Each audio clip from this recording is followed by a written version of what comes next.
So in this training, we'll be talking about WordPress. Siguro some of you are asking, why are we talking about WordPress, which is technically a competitor of HubSpot on the CMS side o yung website builder. Yes, may website builder HubSpot and then WordPress is also a website builder. There's actually a lot of clients that we had that uses setup na they're not using the website builder ni HubSpot because of one particular reason. It's expensive.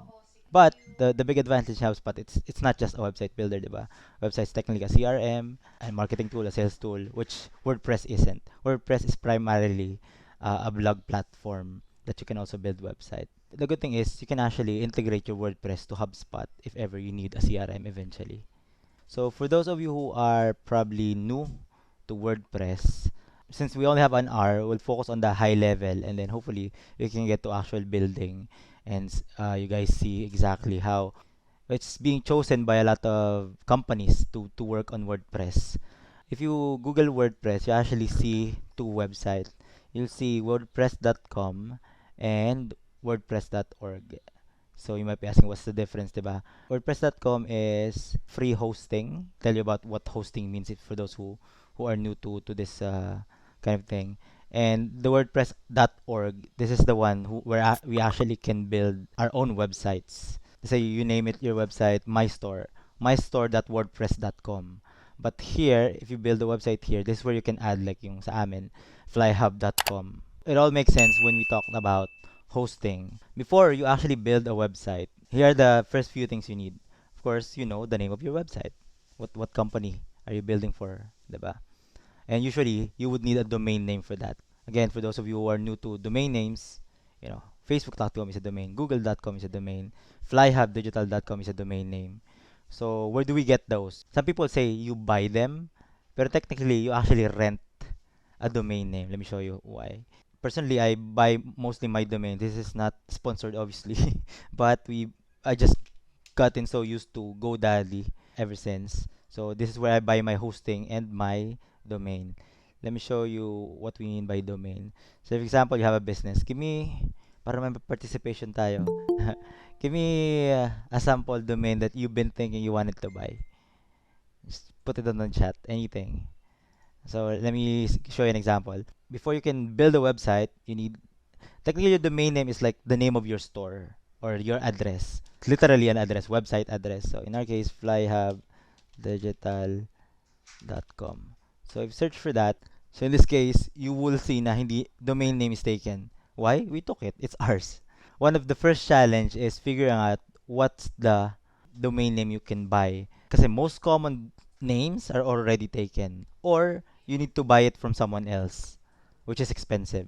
But if you find a domain name that's actually unique and no one else own yet, let's say my name, lestercaraan.com.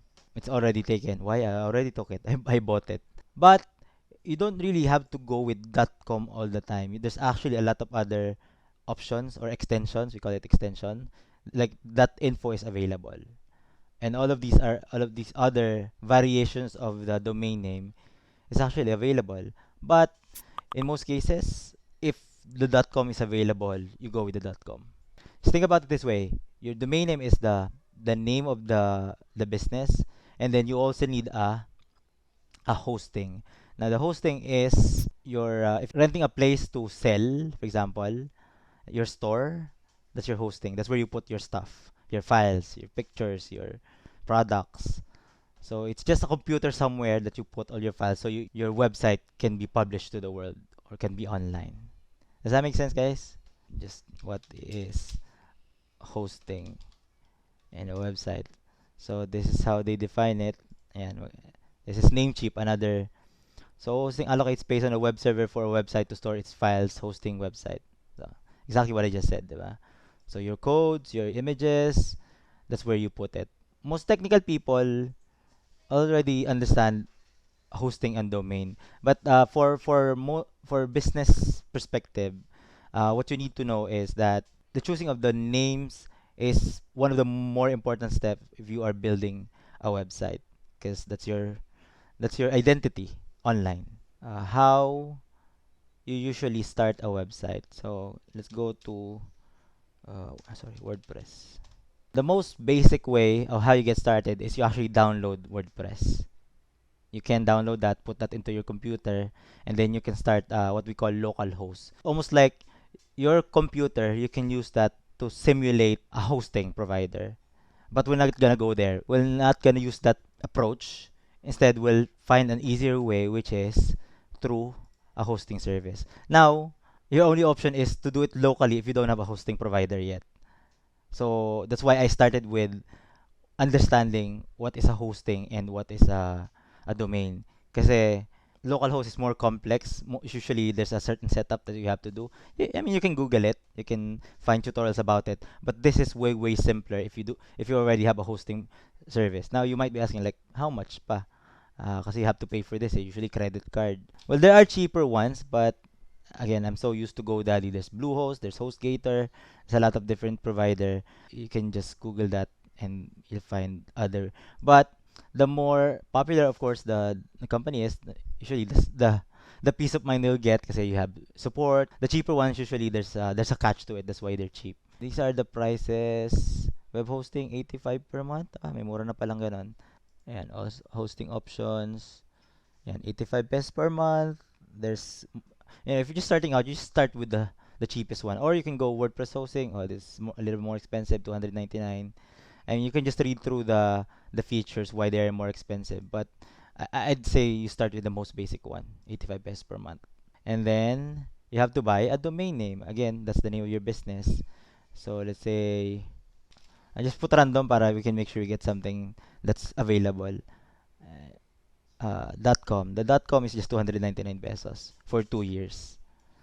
So the goal is to find something that's .com but's unique. Obviously, I just put random, that's why I get something. But it's usually hard to find something. So literally, you can start something in less than 500 pesos with GoDaddy, and GoDaddy is a little bit more expensive na. Okay, so we won't use up our time. Let's go ahead and start building one. So this is how I do it. Again, there's a lot of ways to do it, but I think this is the most non-technical friendly that you can start. So I'm logged into my account.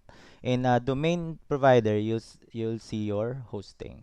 Again, you don't have to memorize all these steps. What's important here, different hosting has different control panels, but the goal is to get there. And see panel admin. So I know this will look intimidating sa una, but once you get there, they'll generally look like this. Most of the hosting provider. cPanel is short for control panel, but the goal here is to find your app installer. So in this case, yeah, nandito yung Fly Hub. This is just a list of a lot of applications you can basically install. If you think about it, this is your Google App Store, your Google Play Store. You just choose one of the application you install it, and you can find WordPress here. And there you go. You just hit install. And in this case, since wala tayong bagong domain, I'll just use our domain for the meantime. Nandito ba yung sa akin? Yung fly hub namin. Kasi we're gonna delete this anyway. Tapos gagawa ko ng subfolder. So let's call this training. Uh, WordPress. WordPress training. Pero if you have your own domain, you don't have to put anything here, a subdirectory. You just choose your domain and then you install. And then, let's just keep the ano for now. Nilagyan ko naman ng email para ma-retrieve ko yung. So, just put my email, WordPress training, and then just keep all the settings that way this time. Following, guys, super simple. We first purchase a domain, or in this case, we already have a hosting and domain, and then we go to the software installer and we install WordPress. If you Google how to install WordPress, this is what they'll tell you. Get WordPress, download to your computer, then upload it to hosting. It's super complex, but we're making it super easy. But you need to have a hosting. Okay, yan, nag-install na siya. It's almost like, yun nga, installing an app on your phone. We made it that super simple. And here's what you'll see. After it installed, you technically have, we're 15 minutes in because we start 2:05. We technically have a website already. Okay. So the first thing it'll ask you to do is to install a theme. Kumbaga, the overall look and feel and brand of your website. If you already decided, okay, I'm building a website for a restaurant or whatever that is, I won't do that for now. Kasi these themes are actually provided by GoDaddy. I don't like them personally, but you can use them. You can explore them if you want to. But I won't do that for the purpose of this tutorial. I'll use the WordPress default. Kasi if you don't have GoDaddy, or if you use other hosting provider, you might not get these free themes. So you'll start with this. This is like the fresh version of WordPress. Following so far, guys? Just let me know in the chat. So what you're seeing now is the back end of the website we're just building. By back end, meaning you as an administrator, you're the only ones who can see this because you have the login. Like, if you have a Facebook page, the back end of your Facebook page, you're the only one who's the admin who can see it, or the employees, or the people that has to work on the website. What customers see is this, or what visitors see is this. This is now the front end of your website. Please remember those two terms, especially for those non-technical people, so that you don't get confused. Every website has the front end and the back end. Now, you'll hear in the industry, I'm a front end developer, meaning they develop what customers see. I'm a back end developer, it usually connects to like the database, the admin side. That's the general idea. You have the front end and the back end. Clear so far, guys? Please answer in the chat if you can, please. So, what's in it for you guys now? Like, okay, this is the website na. But doesn't look good, diba? Like, it doesn't look like an actual website. You're right, because this is like a fresh install of WordPress. Now, first thing you usually wanted to do is to choose a theme or overlook. Pero diba we skipped that. So let's go back to the back end. So this is how we do it. By we do it, I mean me and Gab, we built a lot of websites already, and we can build something in less than a day, to be honest. And less than an hour. Like, that's the goal now. Like, I can show you that we can build something in less than an hour. So this doesn't look like a website yet, diba? The first thing we do, we go to the themes, and you can actually choose from these themes, but they don't look good. With our experience, we've already found that this is just our personal preference. You don't have to choose this, but this is one thing we always choose. It's a theme called, I don't know, called Astra. There's literally hundreds of thousands of themes that you can choose from, but for the purpose of this, we'll choose this one. Astra ba yun? This one. Let's just install that. So you have your phone, diba? Your phone also have themes. If you change the theme, you change the wallpaper, you change the color of the icons, the text, all the other elements, diba, on your phone. Same thing here. You just change how the whole website look. So let me just show you what we have for so far. Ito pa yung itsura niya ngayon. This is like the fresh WordPress. It will take a while to install that. Pero, while we're waiting, any questions so far? While installing, so a quick review. Step 1, get a hosting and domain name. Step 2, install WordPress, the fresh WordPress. And step 3, you choose a template, a theme. You choose a theme. And, okay, right now, we haven't activated the theme. Let's try natin, activate na natin. And reload na natin yung front end. And ayan, hindi pa rin siya mga website, diba? Okay. There's another concept that you have to understand, the concept of plugins. So, move on muna tayo sa themes. So, plugins are like small features that you can add to your website to make it better. Let's just put it that way. There's millions, probably, of plugins. So how do you know what to use? Depende what website you want it to do. But in this case, I actually wanted a plugin that hopefully will make my site look better first. Want to make it look better first. So there's actually a plugin called Astra din. Yan. Let's use Astra for this purpose muna. There's actually a plugin that is a lot of plugin in one. All-in-one plugin siya. So it has a lot of templates in it. By templates we mean, diba, a website is technically a bunch of pages. You have your about page, home page, contact page. Traditionally, binibuild siya isa-isa. Like, you code them. You probably noticed, we already have a This is not a decent website yet, but we never code anything. I never touch a single HTML or CSS code. By HTML, meaning all these elements are actually codes on the back end, but we don't have to code it. There's a way to build this without touching a single code. Pero for the purpose of this one, so you'll have a good view right away. My goal is to build this in less than an hour while talking, so I can prove to you guys that you can actually do this without coding. So activate lang natin the plugin that I just installed. What you see here is there's a library. By library meaning there's already existing designs that we can choose from here. These are drag and drop editors. Don't The first thing that they ask you to choose. Regardless of which one you choose here, there's not much difference kasi they all do the same thing. It's just whether which one are you familiar. But in our case, we're very familiar with Beaver Builder. So in this case, I'll choose this one. And there you go. Like you already have a lot of actually free and paid designs. Example, ang binibuild kong website is a store that sells organic. Okay, perfect. May sample dito. Let me choose this one. And then what it'll do is it will show me how my website will look like if you choose that specific theme. So let me choose that. Sige. Continue. Ayan. So remember how it looks? Ito palang itsura niya ngayon. Let's see how it will look like after this. Ask question, guys. Is it clear? Can you follow so far? Or Gab, let me know if I'm missing anything important. Yun, napalaki yata yung nakuha kong template. So it's what it's actually doing, guys, is yung dinownload natin na fresh install ni WordPress, nilalagyan niya na ngayon ng plugins, ng forms, ng style, ng pictures, all the elements that a basic website has. Kumbaga, a starting point so that you don't have to design anything from scratch. But of course, the important thing is the chosen theme that we have, something that the customer or we want. Because if not, if it's far from what the customer want or what you want, then don't use that template, diba?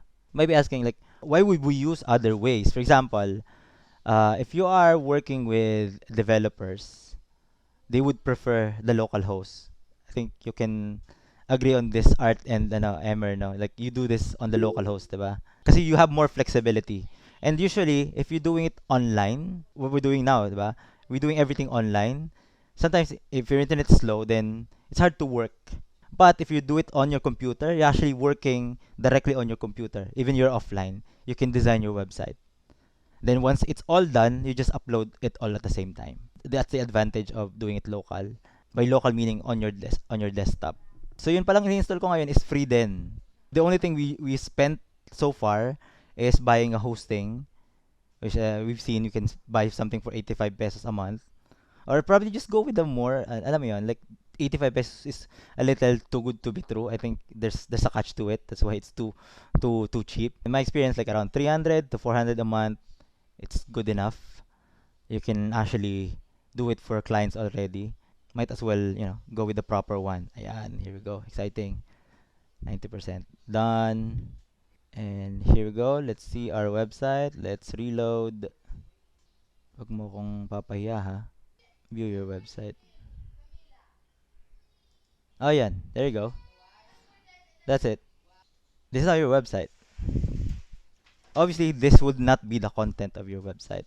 Let's say, for example, okay, this is not my tagline. This is not the picture. So how do I edit it now? Back in the day, you have to call your developer. Hey, developer, can you change this text and code it? Now you can do this. Remember, we chose Beaver Builder earlier. It's here. If you press this Beaver Builder, it will do this.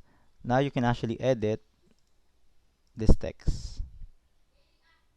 And just edit here like drag and drop editor means. You can just click the text and you can edit it or the element. Like let's say your tagline is best organic food in town. And then you save it and you're done and then you publish and it's live. It's done. You can do that pretty much for every other element on your page. And say, oh no, our above $5, no, that's not $5. We charge 60 pesos. You save it and you're done. Pretty much every other element here, you just click it and you change it. The photos, oh, I don't like that photo. Edit. You choose a different photo. For example, I don't know, lemon. You like lemon? Now let's choose something that makes sense. Or you can upload. Let's upload something. Let's find ayan, free images. Meron pa free images dito. You can type in organic, for example. Organic. And then there you go. Say you like this picture as your ano, and then select photo. You see how it is easy it is? You just hit done and publish. So literally all you need to do is edit your contents, and this is actually a live website, guys. Like this is you see this online because I've made a subfolder ng live website namin. Did we get it? Okay, plugins. Ano yung plugins? So let's go back to plugins. So to get there, you have to click here and you go back to your dashboard or go back to the back end. So you notice there's a lot of other things here, diba? What we just talked about is themes and then yung plugins. So para you're not taking it from me, let's get a definition. Yan. WordPress plugin is a piece of software that plugs into your WordPress site. Plugins can add new functionality or extend existing functionality on your site, allowing you to create virtually any kind of website from e-commerce store portfolios to directory sites. So if you think of or if you saw a feature on other websites that it's not on your website, you can literally search for plugins and it can probably do that. I think we came to a point where you can't think of a website feature that there's no plugin for it. Let me give you an example. So this is like the plugin directory. So we installed WordPress, diba? Pero WordPress has its own app store, which are the plugin store. Let's say you wanted to integrate HubSpot for instance to ano kasi yung HubSpot yung main na natin. You just type in HubSpot. So yan, you can just install this and what will happen is you can actually access HubSpot from your WordPress account. And the other thing is anything that you do on your website will be showing up on your HubSpot. If someone signs up on your website, back in the day, I mean not really long time ago, and even up to now, some people take like forever to integrate those kind of things. They have to like get a lot of developers just to integrate two platforms together. But in this day and age, you don't have to do that. You can get plugins and you're done in a couple of minutes. Just as long as you know that they actually exist. I've seen companies wasted a lot of resources. We just need to connect our CRM to another tool. These tools actually exist, guys. Okay, other plugins. You manage your HR, human resource, within WordPress because you can. Just type in HR, HRIS. Yan, may HR platform. If you want security, okay, here's some of the basic that you actually need to have as plugin. Security for your website, I usually use W3 Total Cache. Pero of course, as someone new, you probably wouldn't know what to download. Here's the secret. You just Google it. Essential plugins for WordPress. And here you go. You can just download any of them. Okay, we need forms. Okay. WP forms. You just search it here. Ayan siya. You just install it.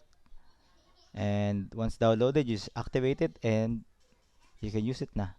Okay, here's another tip. Choosing yung theme is super important. Made it super quick kasi I have a lot of experience already. Pero what you realize is as you add plugins, as you add new pages, it gets complex. Like right now, it looks so easy and simple, di ba? Pero trust me when I say it gets crowded super easily. Like especially kapag ang dami mo ng plugins. So what I do is that I choose a plugin that has the key elements that I wanted. For example, it has drag and drop. Because we only have drag and drop because we have Beaver Builder. But some themes is not compatible with Beaver Builder. And I can tell you what compatible and what isn't. I just know because if you try and do it over and over again, you'll realize, okay, there's some things that's not gonna work. This all works in less than 30 minutes because I show you the things that I already know. But in reality, you'll find a lot of complexities like, I don't know how this work. I don't know how this work. But the good news is, anything that you don't know is on the WordPress community forums. You can literally ask questions here and people will answer you. Or there will be existing answers to questions. WordPress can be used by non-technical people, but it doesn't mean na if you are a developer, you can still customize this. I think it uses PHP as main language, MySQL as the database. So for those developers here, you can still do that. In the conversation of themes, kasi I've used a free theme, diba? You can actually buy from other stores. Our favorite namin ni Gab is Envato Elements. Let me show you this. So Envato Elements is a market for digital assets. So you can actually buy website themes here, WordPress. For example, you want a perfume store. Let's see kung meron. Ayan, cologne. So, you can get this theme. If you want to see how this looks like first before downloading, well, I can download kasi we have a paid account with Envato Elements. We can download unlimited for free. So, you can preview first to see kung, ito bang theme na to ang gusto ko. If you like it, you just simply download it and you can actually upload this in your WordPress account. To upload this, you go to your back end, you go to your themes, add new, and just upload theme. You can just choose the file you downloaded. Maliit lang naman siguro to. Pero hindi, ayoko maglagay ng bago kasi meron na akong gustong theme eh. Pero just in case you wanted, you can do that. Even plugins, you can buy it from here. Let's say you can't find the functionality that you wanted for your plugins. You can buy plugins in Envato Elements. Yung mga themes na katulad ng dinownload ko, may kasama na siyang plugin. So ito is kasama na ng plugin na dinownload, ng theme na dinownload ko. Question. Go. By experience, mas marami bang clients yung nagpapa-customize ng mga codes or like yung themes or ibang plugins? I'll be honest, it depends on how you sell your service. Kasi you can sell it this way na we can build your website, you don't have to worry about codes kasi we're using a platform that don't need codes.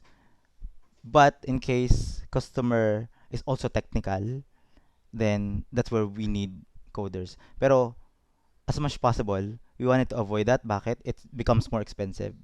Kasi if you hire a developer, like in one of our clients, we really need to kasi we can't find a plugin that fits what they wanted.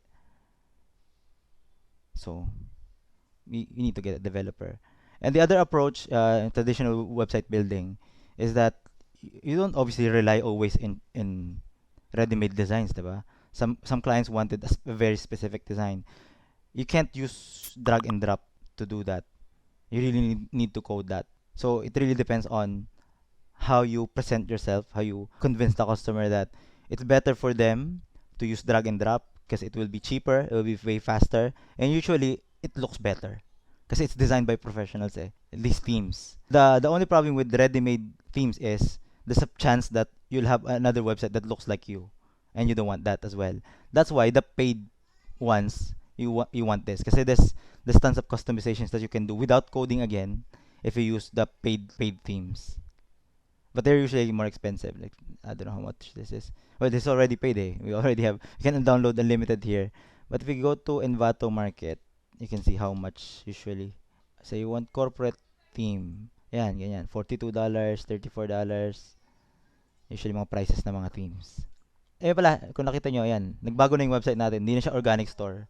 Just because I changed the theme. And you can also edit this with Beaver Builder. Pero literally, if you change the photos, the text, the content here, regardless if you the same exact theme, it will look completely different. No one would realize na it's the same theme. Kasi you change the logo, you change the items here. Ayun pala, hindi ko pa nakikita. Let's say you wanted to add another item here on your page here. This is how you do it. You go to your back end. And then you can add a page. So currently these are the page available. You can add new page. And let's say you want to call this page About Us. That's what you wanna call the page, about us page. Kasi na-design mo na siya. Okay, balik ako dun sa dashboard. So, you go here, appearance, and then menus, and you can actually add something on your main menu. Primary menu. So, ito ngayon yung available natin, di ba? Nasa so, everything, men, women, accessories. You wanted to add about us here, for example. You just click that, add to menu. Ayun na siya. And then you just save that, save menu, reload it, and voila, you have now your about us page. Pero wala pa siyang laman, obviously. Hindi ko pa nalalagyan ng laman eh. Pero if you wanna add something here, again, you just click Beaver Builder and you can add all sorts of things. For example, you wanted to add a heading. We are an awesome company. Tapos, you wanted to add an image, for example. Saan ba? Photo. And then, lagay mo yung picture nyo. Say ito, gusto mo siyang gamitin ng photo na to. You can literally build a page, dragging and drop things depending on what you like. So these elements here are things that you can add. Pero in most cases, you'll be using text editor. Kasi this is what adds text eh. Buy clothes from us, and I'm just showing you what you can add, and then you just done and publish, and you have a page in literally minutes. Question, guys? Yan, magandang question. So, here's what we'll do. Kasi most of you probably don't have hosting yet, which I highly suggest if you wanna do this, then you buy one. It's super cheap, diba?